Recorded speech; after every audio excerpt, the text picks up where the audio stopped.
రైతులకు అండగా రాష్ట్ర ప్రభుత్వం ఉంటుందని రాష్ట్ర ముఖ్యమంత్రి రేవంత్ రెడ్డి అన్నారు. హైదరాబాద్ నుండి వీడియో కాన్ఫరెన్స్ ద్వారా రైతు నేస్తం రైతు వేదికలకు వీడియో కాన్ఫరెన్సింగ్ అనుసంధానం కార్యక్రమాన్ని ఆయన ప్రారంభించారు. ఈ వీడియో కాన్ఫరెన్స్ ద్వారా రాష్ట్రంలోనే 100కు పైగా రైతు వేదికలకు వీడియో కాన్ఫరెన్సింగ్ అనుసంధానం ప్రారంభించినట్లు చెప్పారు. అనంతరం రాష్ట్ర ముఖ్యమంత్రి రేవంత్ రెడ్డి మాట్లాడుతూ రైతుల సంక్షేమమే ధ్యేయంగా ప్రభుత్వం ఎల్లవేళలా కృషి చేస్తుందని అన్నారు. రైతులకు దుక్కి దున్నడం మొదలుకొని పంట ఉత్పత్తి ఇంటికి వచ్చే వరకు రైతులకు రాష్ట్ర ప్రభుత్వం అండగా నిలుస్తుందని చెప్పారు. రాష్ట్రంలో వరి, పత్తి, కందులు, పసుపు, మొక్కజొన్న తదితర పంటలు సహా 26 పంటలు పండించేందుకు రాష్ట్రంలో అనువైన నేలలు ఉన్నాయన్నారు. రైతులు పండించిన పంటలు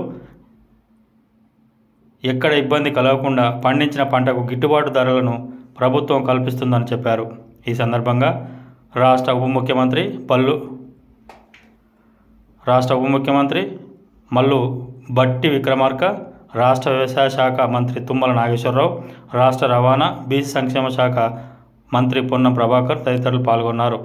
రాష్ట్ర ప్రభుత్వం చేపట్టిన రైతు నేస్తం కార్యక్రమాన్ని హన్మకొండ జిల్లా హన్మకొండ మండల పలవేల్పులలోని రైతు వేదికలో జిల్లా కలెక్టర్ సిక్తా పట్నాయక్, వ్యవసాయ శాఖ జేడీ రవీందర్ సింగ్, ఏడీ దామోదర్ రెడ్డి, స్థానిక కార్పొరేటర్ అనిత, ఇతర అధికారులు, రైతులు పాల్గొన్నారు. వ్యవసాయ విధానం యొక్క ప్రాధాన్యతను కరీంనగర్ ఏరువాక కేంద్రం సమన్వయకర్త చేసిన రైతులకి, అన్ని జిల్లాల్లో పార్టిసిపేట్ చేస్తున్న రైతులకి, అధికారులకి ఉదయపూర్వక శుభాకాంక్షలు, స్వాగతం.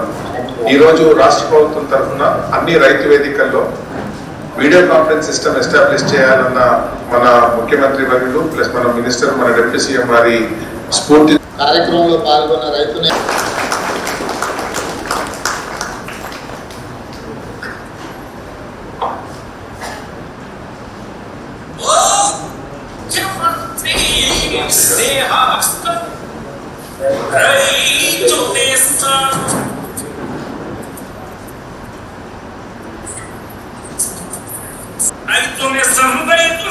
రైతు చేతిలో సమస్తం,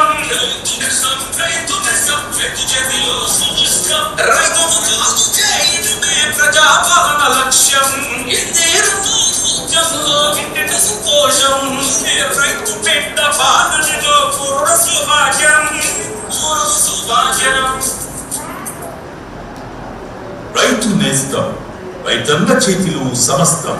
రైతును రాజు చేయటమే ప్రజాపాలన ధ్యేయంగా ఇందిరమ్మ రాజ్యం దిశగా అడుగులు వేస్తున్న ప్రజా ప్రభుత్వం.